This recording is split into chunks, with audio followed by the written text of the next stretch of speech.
Hey there, everyone, checks out this ProntoTec Axius. It's a 7-inch tablet PC. Here's the packaging itself. As you see, box is not too bad. Pretty compact, nothing too crazy.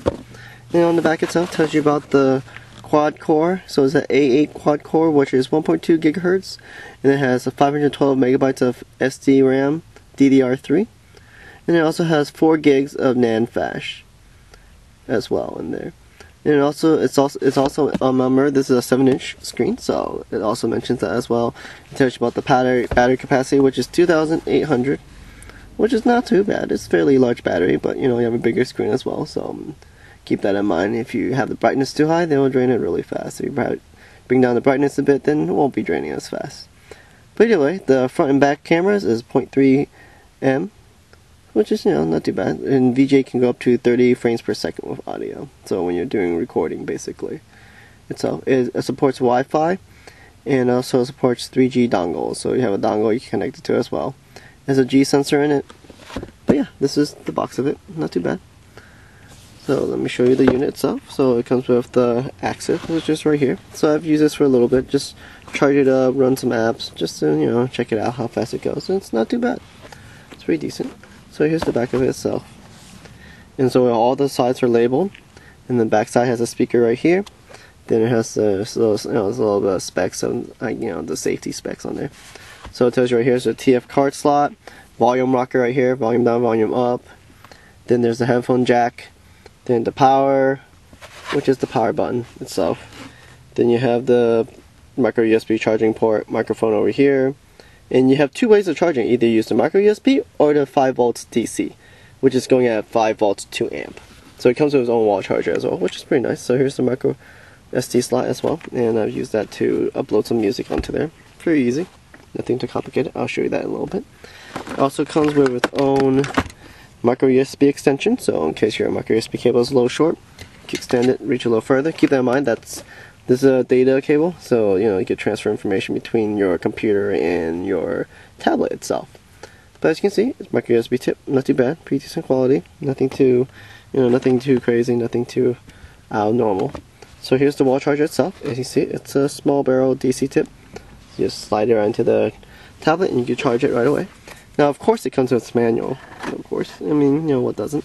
So the manual tells you how it looks, all the specs about it, how to use it. It also shows you a bunch of pictures, but I believe these are for like certain different models as well. So there's like a 9-inch model, Q8 tablet. But I mean, there's variations in it. Like this one shows as HDMI, but the current tablet, the Axius, does not. At least not this one, at least. And it also comes with its own screen protector as well, which is, you know, pretty good. I mean, you gotta keep in mind right now, it has the front plastic thing, haven't ripped off yet. But, you know, you just rip it off and install a screen protector, and there's also the back as well that has a layer you peel off as well. But, you know, overall, not too bad. So, for now, let me just turn this on for you. Holding the power button down. There it says ProntoTec on it. Loading screen of low Android. It says Android right across. So booting time is not too bad. I mean, it's a little wait, but that makes sense. I mean, you're booting up a computer pretty much in a sense. But overall, not too bad. So keep this in mind, if you have more stuff you install on it, then it's going to boot a little slower, and things like that. But overall, you know, booting time is not too bad. It probably takes just a couple minutes as it loads through everything, boots up everything. But yeah, see, now it's already ready. Shows you the time, unlock it easily by just swiping across. So yeah, I've unlocked already. I have just a couple apps just brought to the front. But overall, you know, very easy to use. It slides through just fine. I have it set to a little dimmer than usual. I set some settings already, so that's however you want to set it. You can control the volume rocker fairly easily. So I'll show you the volume rocker. So it's very tactile. Buttons, not bad. Fairly easy to press. Just need to get a grip on the, you know, tablet. Of course, you can't just press it without holding it. But you know, as you can see, very sensitive still. And this is just with the plastic wrap that's still on there. So it's not too bad. Right now the orientation's a little off. Let me change the orientation for it real quick. There we go. Orientation's fine now. But yeah, that's KitKat. So it's Android 4.2, I believe. That's what I saw earlier. So you can see the information, you know, it'll flip around. It has the ability to flip it as, you know, wherever direction you set it to. But yeah, very easy to use, nothing too complicated. But you can set your settings very easily, and then, however you have it positioned, it depends on how it's gonna flip. But yeah, you have location, you have settings in here. So basically it's running on the normal, just your Android pretty much itself. But not too bad. So I'm going to show you a little bit more in a moment. And for now, I'm going to, just get it set up for it first. Okay everyone, so I've been using the ProntoTec Axius for a little while now. And at first, battery life wasn't doing too great, but after a couple more uses, the battery's actually kicking into normal cycles and it actually runs a lot better. So, I'm getting used to this, I'm getting messages, things like that. But let me show you this real quick. So, first of all, I'm going to close right here.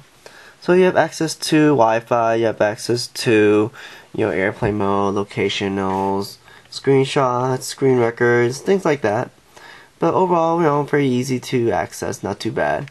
And, you can connect to brightness, settings, but, this doesn't have Bluetooth, but it's still just fine if you have Wi-Fi anyway. I mean, if that's all you need. But all the buttons you can see is actually in the screen, so you don't have to worry about, bumping into things on the axis on the outside. Only thing you can bump on is actually just the, sleep and wake button on the side. So that actually is pretty nice, because most buttons have a button right here, and your presses against it and it activates. But you have buttons right here, so your volume, you have access to, whatever apps you have running in the background. So first of all, we'll show you that it works pretty well on reading books. So as you can see, you can actually pinch it in, pinch it out, whichever you need to do if you want to zoom into a certain word. But overall, pretty easy, not too bad. Pretty good, especially for reading. I mean, I love reading, and this is, one of the things I can do on my free time now. Just carry one of these along instead of just carrying out, a big hardcover book and worry about that getting, spilled upon. But overall, pretty nice quality. If you ever need your screen, just swipe it down up top. It's running right now Android, so, of course it's gonna be, no, not too bad. So let me hit this button, show you again. So, you probably want to know how well does it do with a benchmark test. I'm using Antutu, which is, one of the several brands recommended to me before. And, I'll run through all the benchmarks and things like that. But keep this in mind, this is not, like, crazy spec, so for the price, it's definitely pretty nice compared to everything else. I mean, I remember, everything else is like a couple $100,000, or a couple $100, and, all these other crazy things with it. And, this one's at a nice price, and, wherever it is right now, or wherever it is, I mean, it can adjust, so it doesn't really matter too much to me. Okay, so now it's doing some further testing, some benchmark testing with graphics and things like that. Not too bad, pretty interesting. There's no lag, as you can see, there's no snagging anywhere. Pretty smooth transitions. Overall, pretty nice. But overall, it works just fine. As you can see, it loads through this, no problem at all, as you can see. It's not crashing or anything like that. So yeah, there it is.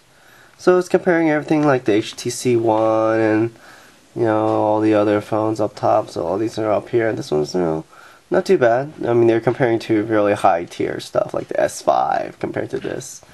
I mean, you think about, S5's price versus this one. This device's price, of course, it's gonna be, I expect it to be even higher than this, but, this is pretty nice tier, not too bad at all. So hopefully it's been helpful. Any questions, feel free to shoot me a comment below.